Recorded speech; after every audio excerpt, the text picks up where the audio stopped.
DSC అన్నారు, ఇప్పుడు 10 నెలలు అయిపోయింది. మెగా డిఎస్సి అన్నారు, 16,000 ఉద్యోగాలు అన్నారు. ఎక్కడుంది? ఏమని అడిగితే వచ్చే నెల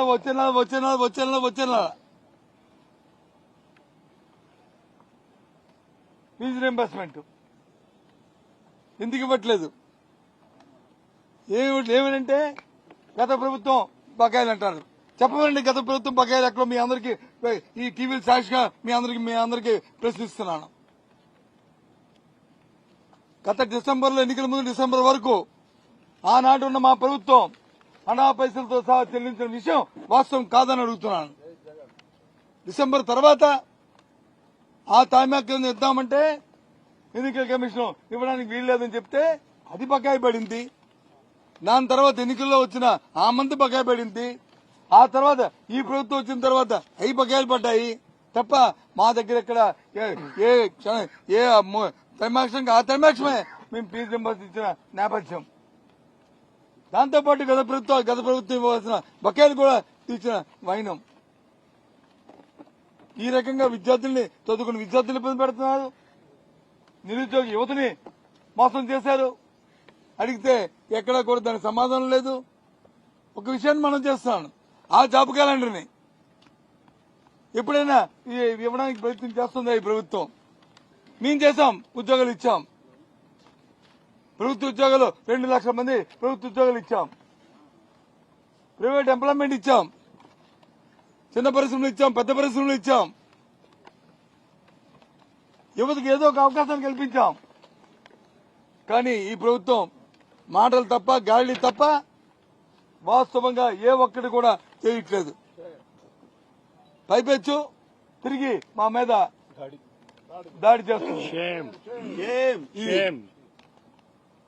సామాన్య ప్రజానీకం కోసం, యువత కోసం, నిరుద్యోగ సోదరుల కోసం, మహిళల కోసం, రైతు కోసం, రైతు కూలీ కోసం మేము వచ్చి గొంతె తడుగుతుంటే మా మీద మార్షల్తోని మా మీద దాడి చేయించి మా మీద మార్షల్తో వచ్చి మాతో చేయిస్తారా? ఇదేనా? ఆలోచన చేయండి. గత ప్రభుత్వంలో సభలో చేసిన తెలుగుదేశం పార్టీ చేసిన గందరగోళం గాని, వాళ్ళ అప్రజాస్వామికమైన చర్యలు గాని ఈ కాలంలో చట్టాన్ని చేతితో తీసుకోకుండా చట్ట ప్రకారం రాజ్యాంగబద్దంగా ప్రజల పక్షాన్ని పోరాడుతున్న మా అందరినీ ఈ రకంగా ఆలోచించి, అందుకే ప్రజలతో నేరుగా మీ ద్వారా మాట్లాడదామని మీ దగ్గరికి వచ్చాం. ప్రభుత్వ విధానాలను పూర్తిగా ఖండిస్తున్నాం. ప్రభుత్వాన్ని డిమాండ్ చేస్తున్నాం. ఎప్పటి నుంచి మీరు నిరుద్యోగ భృతి ఇస్తారు? ఏ రోజు నుంచి ఇస్తారు? ఎప్పుడు ప్రకటిస్తారు జాబ్ క్యాలెండర్ని? ఎప్పుడు ఇస్తారు ఫీజు రీంబర్స్మెంట్? చెప్పమని అడుగుతున్నాం. ప్రభుత్వం చెప్పాలని చెప్తున్న ప్రభుత్వం అయితే తేదీని ప్రకటించండి. ఏ తేదీ ప్రకటించండి. ఓ పక్క డిఎస్సీ లేదు. నిన్న మన వాళ్ళు చూసాం. మనం గ్రూప్ 2 ఎగ్జామ్స్ లో ఆ సోదరులందరూ కూడా వాళ్ళని ఏ రకంగా మోసం చేసిందో ముఖ్యమంత్రి కార్యాలయం గాని, అధికారులు గాని, సాక్షాత్తు ముఖ్యమంత్రి గారు గాని ఏ విధంగా మోసం చేశారో, వాళ్లే లేఖలు ఇచ్చి వాళ్లే మోసం చేసి మళ్లీ ఏబీపీఎస్ చేయలేదని చెప్పి ఏ రకంగా తప్పుకుందో ఈ అసంబద్ధత ప్రభుత్వం చూస్తే తెలుస్తుంది. ఈ సమర్థమైన ప్రభుత్వం, అసంబద్ధమైన ప్రభుత్వం ఆలోచన చేయండి. ముఖ్యమంత్రి కార్యాలయం లేఖిస్తే ఆ లేఖ నుంచి ఏబీపీఎస్ వచ్చి తిరస్కరించిందంటే ఇప్పుడు ఇలాంటి సంప్రదాయం రాష్ట్రంలో జరిగిందా అని అడుగుతున్నా. అంటే ఇది విద్యార్థులు ఇది నిరుద్యోగులు మోసం చేయడం కాదా? నెట్టనీడ ముంచింది కాదా?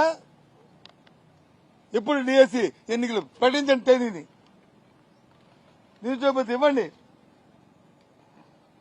అలాగే ఫీజు రింబర్స్మెంట్ ఇవ్వాలని మేము డిమాండ్ చేస్తున్నాం. మీ ద్వారా డిమాండ్ చేస్తున్నాం. అందుకే ఇవాళ రాష్ట్ర వ్యాప్తంగా కూడా అన్ని కలెక్టర్ కార్యాలయాల్లోనూ పెద్ద ఎత్తున వైసీపీ పార్టీ శ్రేణులు, ప్రజలు, యువత తల్లిదండ్రులు, వాళ్ళ తల్లిదండ్రులు, నిరుద్యోగులు, విద్యార్థులు అందరూ కలిసి ఇవాళ కలెక్టర్కి వాళ్ళందరం కలిసి మరి విజ్ఞాపన పత్రాలు ఇవ్వడం ద్వారా కలెక్టర్ ద్వారా రాష్ట్ర ప్రభుత్వాన్ని ఇవాళ డిమాండ్ చేయడం కూడా జరిగింది. ఆ నేపథ్యంలోనే ఇవాళ మీకు కూడా మీ ద్వారా కూడా చేస్తున్నామనే విషయాన్ని కూడా తెలియజేస్తున్నా. ఓకేనా? బాబు షూరిటీ మోసం గ్యారంటీ, బాబు షూరిటీ మోసం గ్యారంటీ, బాబు షూరిటీ మోసం గ్యారంటీ, బాబు షూరిటీ మోసం గ్యారంటీ.